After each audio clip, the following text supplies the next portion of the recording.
नमस्ते दोस्तों, मेरा नाम है उमेश और आप देख रहे हैं डिजिटल उमेश। दोस्तों, आज के इस वीडियो में हम बात करेंगे कि अपस्टॉक्स में अकाउंट कैसे ओपन करना है, उसके लिए आपको क्या क्या जानकारी फिल करनी पड़ती है और उसके लिए डॉक्यूमेंट की क्या क्या ज़रूरत होती है।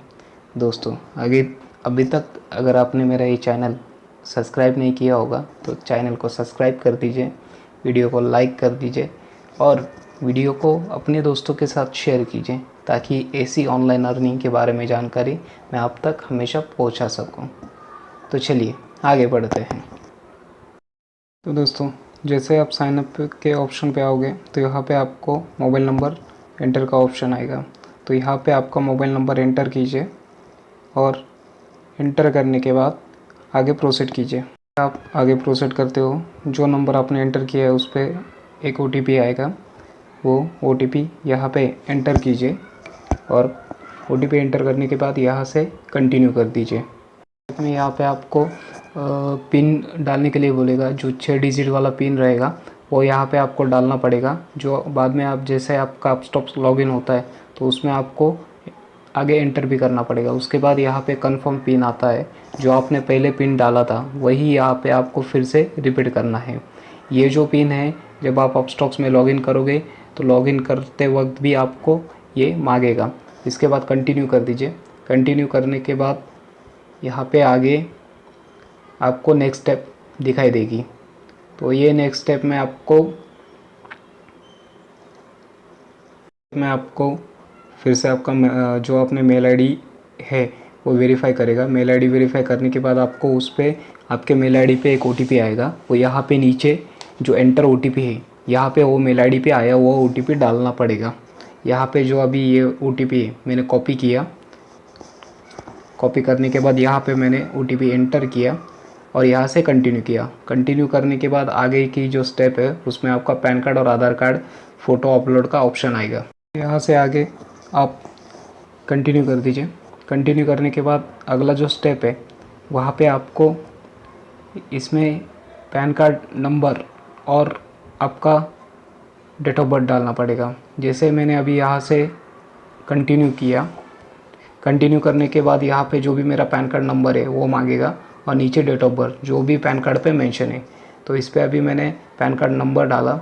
सॉरी, क्योंकि मैं हाइड कर रहा हूँ, क्योंकि पर्सनल सिक्योरिटी की वजह से मैं इसको हाइड कर रहा हूँ। तो यहाँ पे मैंने अभी पैन कार्ड नंबर एंटर किया।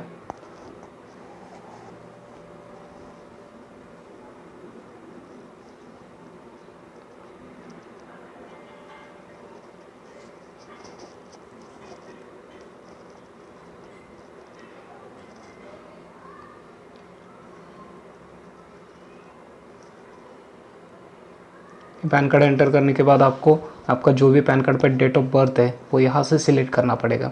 अभी यहाँ से मैंने डेट ऑफ बर्थ सिलेक्ट किया और डेट ऑफ बर्थ सिलेक्ट करने के बाद यहाँ से फिर आपको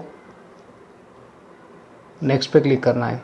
नेक्स्ट पे क्लिक करने के बाद आगे आपका डिटेल आ जाएगा और नेक्स्ट पे क्लिक करते हो तो यहाँ पे आपका जो भी जेंडर है, उसके बाद आपका मैरिटल स्टेटस, उसके बाद आपका इनकम क्या है, कितना है वो डालना पड़ेगा। उसके बाद आपका ट्रेडिंग में एक्सपीरियंस डालना पड़ेगा। आप जॉब क्या करते हो, जैसे government sector, public sector etcetera वगैरह में। इसके बाद आपको कम्युनिटी एक्टिवेट करना है कि नहीं वो सेगमेंट में डालना पड़ेगा, यानी क्या क्या सेगमेंट आपको एक्टिवेट करवाने हैं। जैसे यहाँ पे मैंने नो कर दिया। उसके बाद आप मतलब कुछ नेता वगैरह हो क्या उसमें ये डाल दीजिए येस और नो।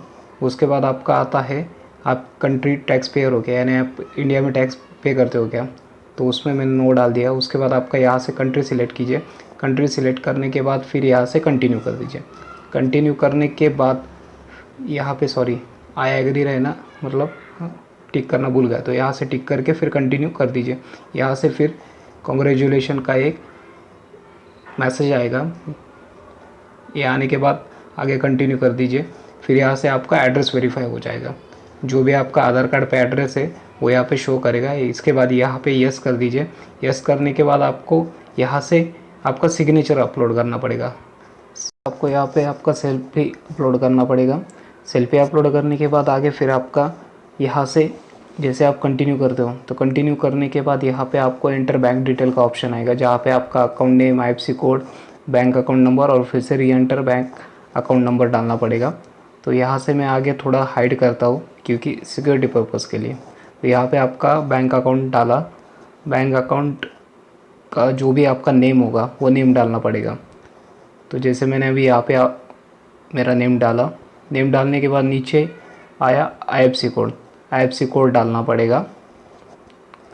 IFSC कोड जो भी आपका बैंक पासबुक पे होगा वो डालना पड़ेगा।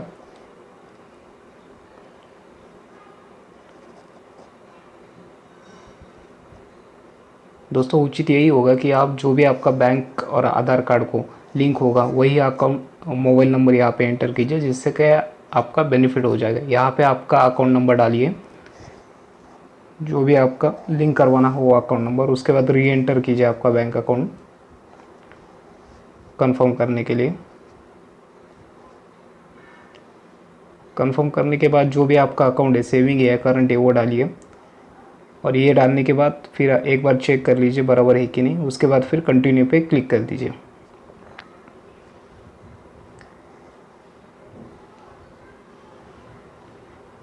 कुछ एरर आ रहा है, यानी कुछ तो मिस्टेक हुआ है, तो उसकी वजह से मैं रीचेक करता हूँ। रीचेक में जो देखा तो थोड़ा नेम में चेंजेस हुआ है, क्योंकि अगर आपका थोड़ा भी कुछ मिस्टेक रहा गलत तो वो एक्सेप्ट नहीं करता और एरर देता है। तो फिर से मैं अभी नेम एंटर कर रहा हूँ, ये मैंने नेम एंटर कर दिया। नेम एंटर करने के बाद कंटिन्यू किया। कंटिन्यू करने के बाद कॉन्ग्रेचुलेशन जो आगे का एक मेन्यू आ गया। इसके बाद फिर से कंटिन्यू करना है। कंटिन्यू करने के बाद इसके बाद जो भी स्टॉक मार्केट के सेगमेंट है, जैसे ऑप्शन, करेंसी और कमोडिटी, ये जो एक्टिवेट करने का ऑप्शन आएगा, तो फिलहाल तो मैं अभी इसको नो कर रहा हूँ, क्योंकि मैं इसको बाद में भी एक्टिवेट करवा सकता हूँ अकाउंट ओपन होने के बाद। तो नो करके अभी मैंने कंटिन्यू किया। कंटिन्यू करने के बाद उसमें नॉमिनी डिटेल आ गए। तो आपको इसमें आप 3 नॉमिनी तक आप ऐड कर सकते हो। तो इसमें अभी नॉमिनी डिटेल में आपको first name, last name, nominee का PAN card number, mobile number, relation क्या है आपका वो, उसके बाद उनका डेट ऑफ बर्थ, उसके बाद उनका एड्रेस, पिन कोड, ये सब डालना पड़ता है। इसका बेनिफिट ये होता है, अगर खुदा ना खास्ता अगर आपको कुछ हो जाता है तो कम से कम आपके नॉमिनी वो शेयर विड्रॉल और सेल कर सकते हैं, उसके लिए वो नॉमिनी डिटेल मांगता है।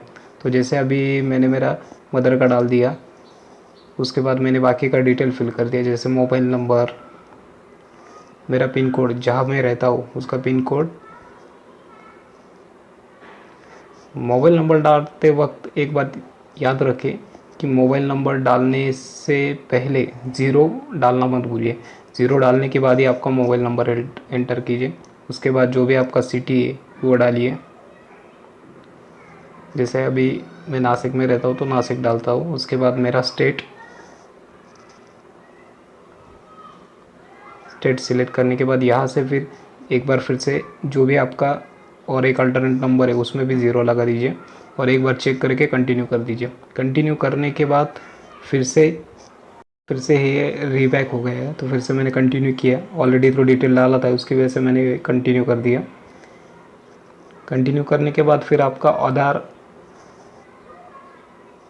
OTP के लिए मांगेगा। यहाँ से आधार OTP पे क्लिक किया करने के बाद जो भी आधार का पोर्टल है वो ओपन हो जाएगा। ये यहाँ से ई साइन नाउ कर दीजिए।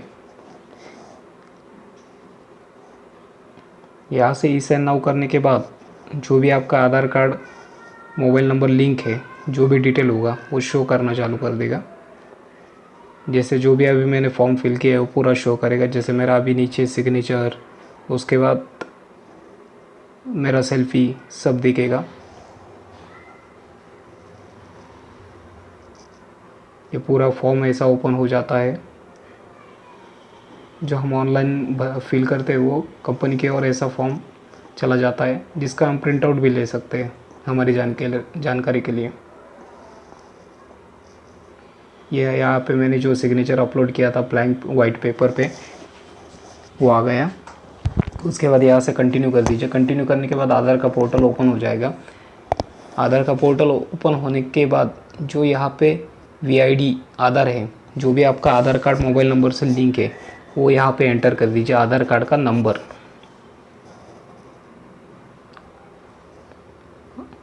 और ऊपर आई एग्री पे टिक कर दीजिए। जैसे आप आधार कार्ड का नंबर एंटर करते हो तो यहाँ पे नीचे सेंड ओटीपी का ऑप्शन आएगा। सेंड ओटीपी का ऑप्शन डालने के बाद जो भी आपका आधार कार्ड मोबाइल नंबर से लिंक है वो मोबाइल नंबर पे आपको ओटीपी आएगा, वो ओटीपी यहाँ पे एंटर करना है। जैसे ओटीपी आया, ये ओटीपी मैंने यहाँ पे एंटर कर दिया।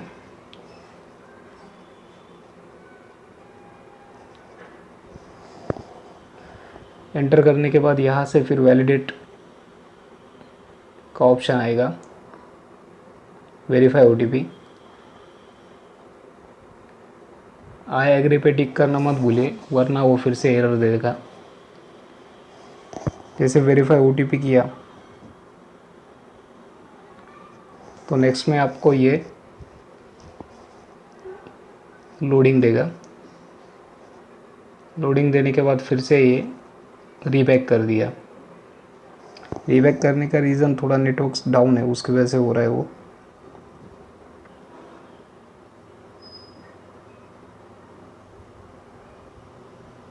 करने के बाद फिर ये ऐसा आता है एप्लीकेशन स्टेटस वगैरह। अभी मेरा फॉर्म पूरा फिल हो चुका है, यानी एक्टिवेशन प्रोसेस के लिए डन हो चुका है। 24 घंटे में मेरा अकाउंट एक्टिवेट हो जाएगा। उसके बाद मुझे लॉगिन आईडी और उसका जो टेम्प्रेरी पासवर्ड है उसका मैसेज आ जाएगा। तो अभी तक अगर आपने वो पुराना डेमो वाला वीडियो नहीं देखा होगा तो वो भी देख लीजिए, उसमें पूरा डिटेल दिया हुआ है। उसके बाद अभी तक आपने अगर चैनल को लाइक, सब्सक्राइब और शेयर नहीं किया होगा तो वो भी कर दीजिए। और अकाउंट ओपन। दोस्तों वीडियो देखने के लिए धन्यवाद। Thanks for watching.